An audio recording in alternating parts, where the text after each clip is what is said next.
I'm so sensitive to pain.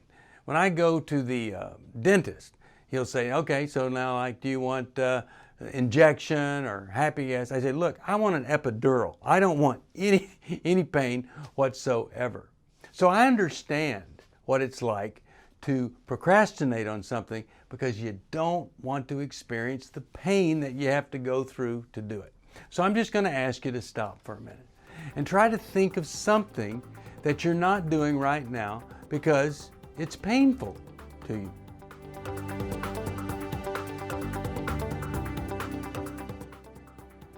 From New Life Ministries, this is Going Deeper with Stephen Arterburn. I'm Stephen Arterburn. And Going Deeper is all about taking the tough issues, the hard issues of life, looking a little bit deeper inside so that we can gain some insight into our lives. Hi, Steve Arterburn here. Thanks for joining me for Going Deeper, and we're going deeper into procrastination. Now, sometimes I think I should rename the program Going Just a Little Bit Deeper, and that's what we're going to do today. One of the slogans that I hate the most is no pain, no gain. I want gain with no pain. In fact, I'm so sensitive to pain. When I go to the dentist, he'll say, okay, so now do you want injection or happy gas? I say, look, I want an epidural. I don't want any pain whatsoever. So I understand what it's like to procrastinate on something because you don't want to experience the pain that you have to go through to do it. So I'm just going to ask you to stop for a minute and try to think of something that you're not doing right now because it's painful to you. You don't really want to do a budget. It's painful to do a budget. Or you don't want to call that person and say, oh, I messed up. I'm so sorry. Whatever it is, think about how painful is that pain. It's probably not that painful. Here's an analogy. You hear people say all the time, I am starving to death. No, they're not. They're not starving to death. In fact, maybe if they wouldn't say they're starving to death when they went through the buffet line, their plate wouldn't be like that. It would be more like that.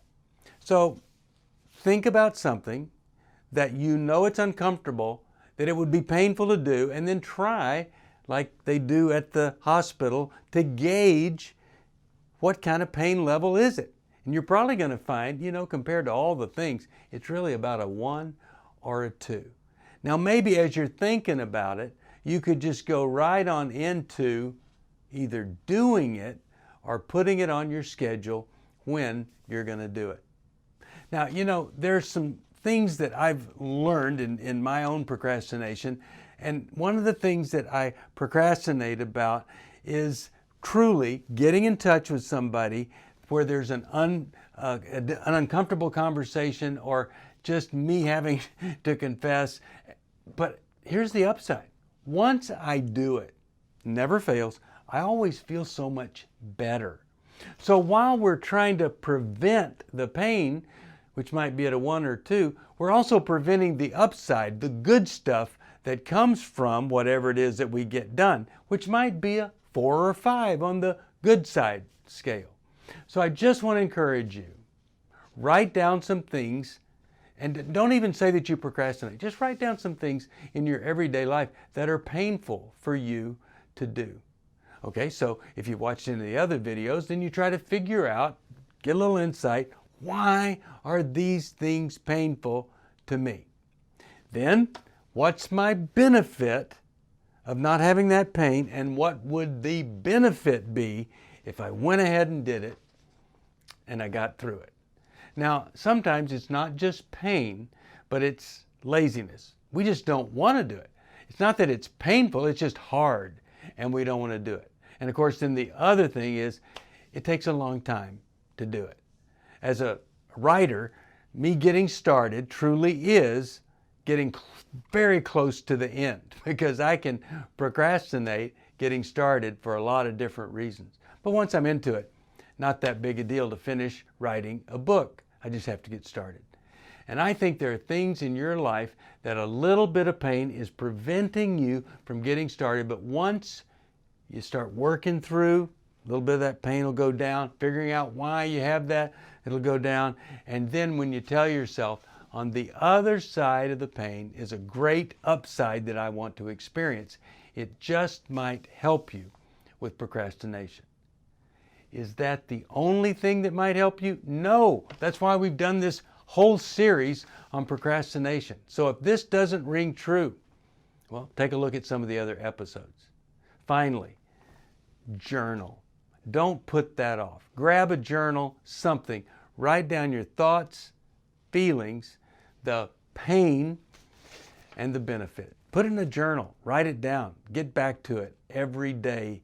Add to it. You'll be so grateful that you did, because there's something about writing things down that starts to change the way we see things and the way we do things. And that's what I want for you. Well, join me next time. I'll have a final episode here on that topic of procrastination. Now, if you need any help, you call us at 1-800-NEW-LIFE. If you want a free Bible, ask for the Restoration Bible. I'll send it to you free. stevesocial@newlife.com. See you next time.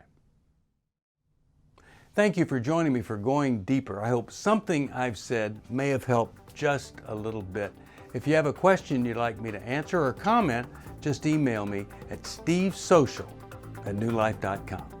I'll see you next time. If you want to support Going Deeper with Stephen Arterburn, be sure to subscribe so you never miss another episode. And if you know someone who would benefit from this episode, be sure to share it with them. See you on the next episode of Going Deeper with Stephen Arterburn from New Life Ministries.